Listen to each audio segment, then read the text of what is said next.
So today I'm talking about a P0357 code, what it is and how you go about fixing it. And so what is a P0357 code? Well, it's an ignition coil G primary secondary circuit malfunction. And what does this mean?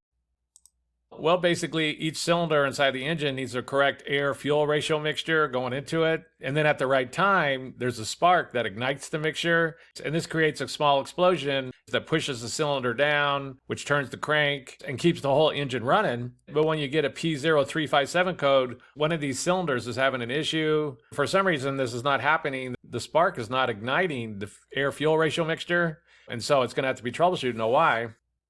And a P0357 code is going to point to the number 7 cylinder. So if you Google your engine and you look at like cylinder locations and things like this, and you locate the number 7 cylinder on your engine, then that's going to be the one that the computer's seeing a problem with.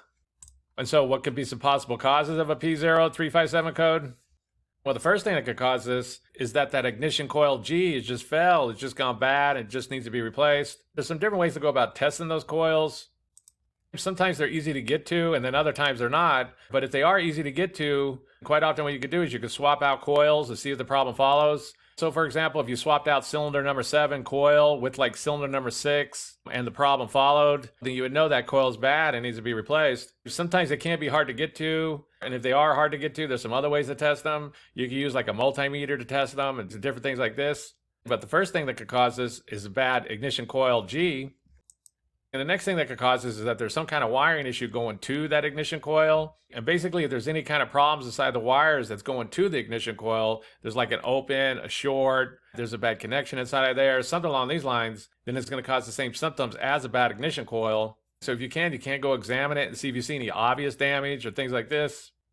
You can also get schematics for your particular vehicle to know what's going on with the voltages and which wires do what. Since there is differences, and basically you check to be sure you got a good ground, that you got voltage, and that there's no opens or shorts in any of the wires. Because the next thing that could cause this is some kind of wiring issue.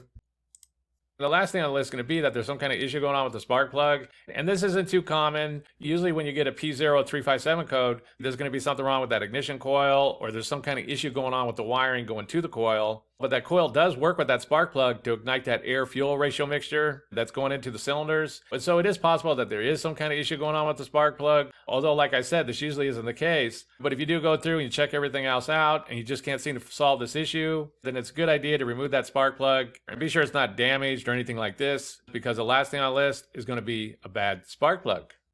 And so that's basically it. I just wanted to give a basic overview of how you go about fixing a vehicle with the P0357 code. If you have anything to add, please comment down below. If you have any questions, ask me. I'll try to answer them. If this video helps you, please click like, please click subscribe, and have a good day.